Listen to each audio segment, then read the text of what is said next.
प्यारे बच्चों, देखते हैं एक्सरसाइज 12.2 का क्वेश्चन नंबर 9।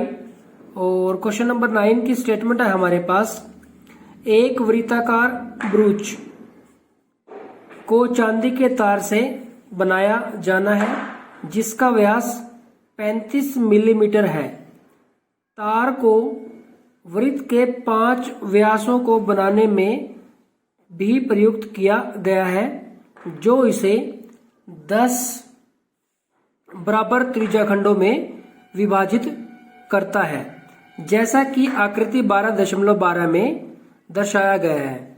तो ज्ञात कीजिए एक कुल वांछित चांदी के तार की लंबाई और दूसरा ब्रूच के प्रत्येक त्रिज्याखंड का अक्षेत्रफल। तो प्यारे बच्चों, इस क्वेश्चन में हमें दो क्या काम करने हैं। एक तो के कुल चांदी वांछित चांदी की तार की लंबाई, यानी कि जो चांदी की तार लगी है उसकी कुल लंबाई कितनी है, और दूसरी बात ब्रूच के प्रत्येक त्रिज्याखंड का अक्षेत्रफल क्या है। तो प्यारे बच्चों, अगर हम इस क्वेश्चन को देखें तो आप देखेंगे हमें एक ब्रूच के बारे में हमसे एक बात की जा रही है। ब्रूच यानी कि जो हम अपनी ड्रेस पे जो गहना लगाते हैं उसको हम ब्रूच कहते हैं। तो उस पे जैसे कोट पे, जेंट्स कोट्स पे या लेडीज साड़ी वगैरह पे लगा लेती है तो उसको हम ब्रूच बोल रहे हैं। तो ये वो ब्रूच है। इसमें चांदी की तार का प्रयोग किया गया है इसको बनाने में। तो यहां से एक तो चांदी का जो तार है इसके चारों तरफ लगाया गया है और इसके अंदर जो 5 व्यास है, ये अब देखो, एक तो ये हो गया, दूसरा ये हो गया, तीसरा फिर हमारे पास ये हो गया, चौथा ये हो गया और पांचवा ये हो गया। तो 5 व्यास है, इनमें प्रयोग किया गया। कौन कौन से में? एक, तो ये तो एक ही है, ये 2 यहां तक चला गया, ये 3 यहां तक चला गया, ये 4 यहां तक, यहां तक चला गया और 5 ये हो गया। तो जो चांदी की तार है वो कहाँ पे यूज हुई? इस ब्रूच को बनाने में, और इसके अंदर 5 व्यास हैं जो इनको बनाने में भी प्रयोग किया गया। तो अब आगे कहा गया है कि जो त्रिज्याखंड है प्रत्येक त्रिज्याखंड का क्षेत्रफल भी ज्ञात करना है। जैसे ये एक त्रिज्याखंड है, टोटल कितने त्रिज्याखंड है? 1 2 3 4 5 6 7 8 9 और ये 10, ये वापस एक पे आ गया। तो 10 त्रिज्याखंड है। तो इसमें से प्रत्येक त्रिज्याखंड का हमें अक्षेत्रफल भी ज्ञात करना है। तो प्यारे बच्चों, अब आप देखेंगे हमारे पास क्या दिया हुआ है। एक वृत्ताकार जो ब्रूच है उसको जो बनाना है चांदी की तार से, उसका व्यास कितना है? व्यास दे रखा है। यहां से व्यास हमें दिया हुआ है। कितना व्यास दिया हुआ है? हमें व्यास दिया हुआ है, हम लिखेंगे कि वृत्ताकार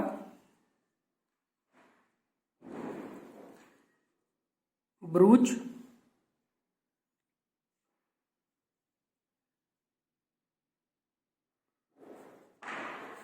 की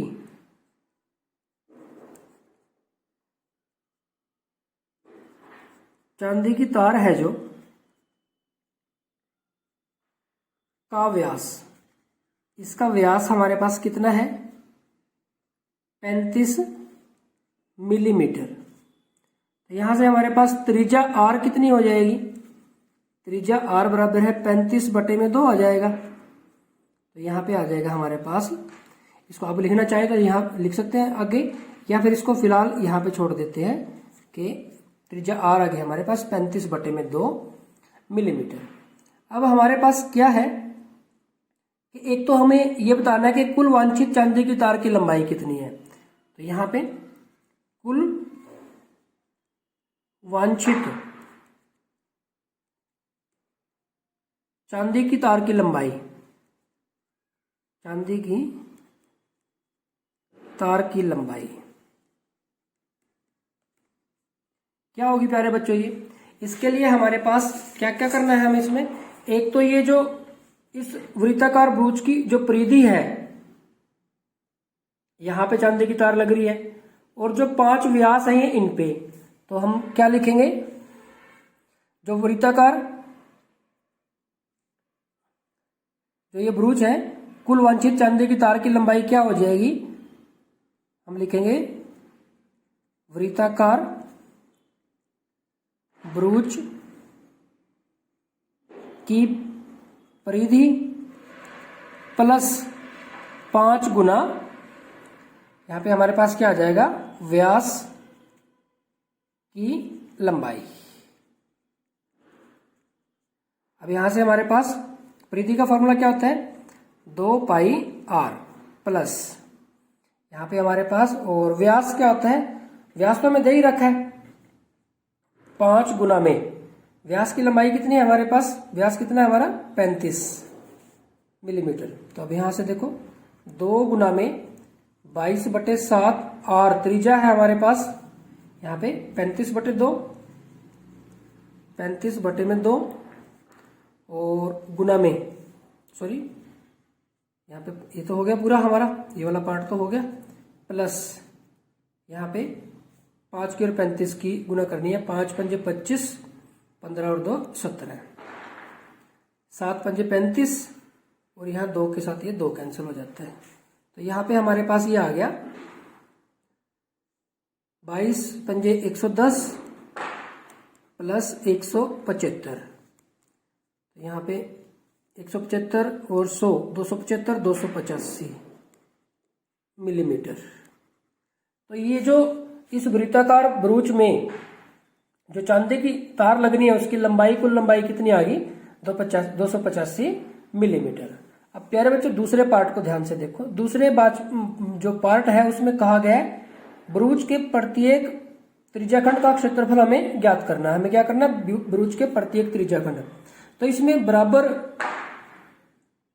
सारे के सारे त्रिज्याखंड है, 10 त्रिज्याखंड है, वो सारे के सारे बराबर है। तो यहाँ पे हम लिखेंगे कि दूसरा जो इसका पार्ट है, यहाँ पे हम कर लेते हैं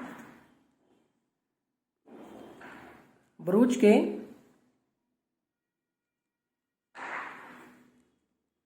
प्रत्येक त्रिज्याखंड का क्षेत्रफल। अब प्यारे बच्चों हमारे पास त्रिज्याखंड का क्षेत्रफल होता है पाई आर स्क्वायर थीटा बटे में 360।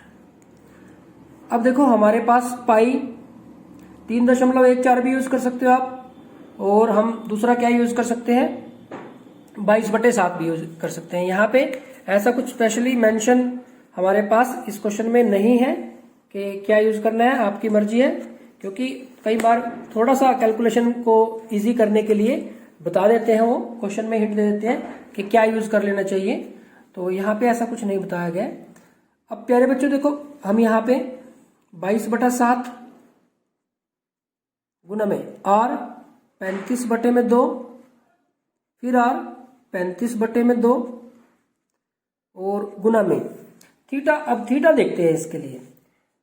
प्यारे बच्चों अगर आप यहां से देखें, ये एक पूरा जो चक्कर है किसके बराबर होता है? 360 डिग्री के बराबर होता है। तो यहाँ पे हमारे पास कितने हैं? ये जो एंगल है ये सारे बराबर है, ये सारे के सारे एंगल बराबर है, और इनका जो टोटल है वो कितना होगा? 360 डिग्री। अब है कितने? ये 10 पार्ट है, तो 10 है ये हमारे पास। तो हमारे पास इसमें जो थीटा है, थीटा का मान कितना हो जाएगा? 360 बटे में 10 यानी कि 36 डिग्री है हमारे पास। तो ये सारे जो एंगल है, केंद्रीय जो कोण है ये प्रत्येक त्रिज्याखंड के लिए ये 36 डिग्री के है। तो यहाँ पे हमारे पास थीटा का जो मान है वो कितना है?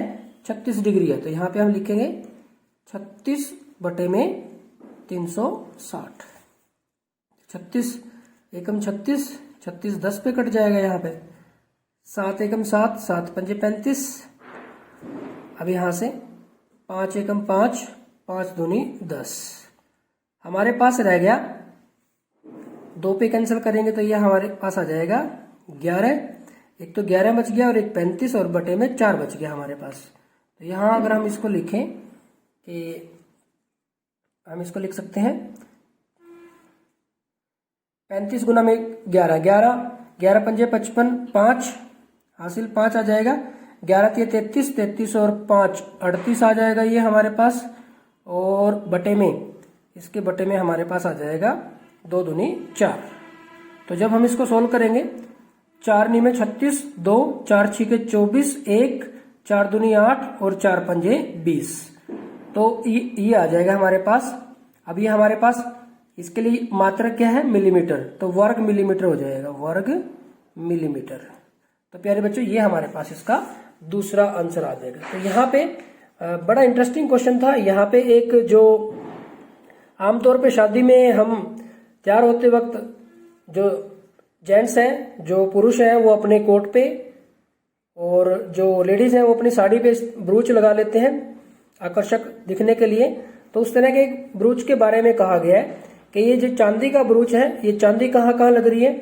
एक तो इसके चारों तरफ वृत्ताकार ब्रूच है, तो इसके चारों तरफ तो लगेगी, और अंदर भी जो 5 व्यास है उन पे भी लगी हुई है। तो यहाँ पे जो हमारे पास कुल चांदी कितनी यूज हुई, एक तो ये पूछा गया है। तो हमें क्या चाहिए, एक तो वृत्त की परिधि या परिमाप चाहिए, वृत्त की परिधि प्लस व्यास की लंबाई, और हमारे पास क्या है, उसको 5 से गुना कर देंगे क्योंकि 5 है इस तरह के, तो हमने वो निकाल दिया। दूसरा, प्रत्येक त्रिज्याखंड का क्षेत्रफल चाहिए। इन 5 व्यास ने इसको पूरे वृत्त को 10 त्रिज्याखंडों में बांट दिया। तो प्रत्येक त्रिज्याखंड का क्षेत्रफल हमें ज्ञात करना है, तो इसके लिए हमें थीटा का पता होना चाहिए, क्योंकि आर का तो हमें पता ही है 35/2 है।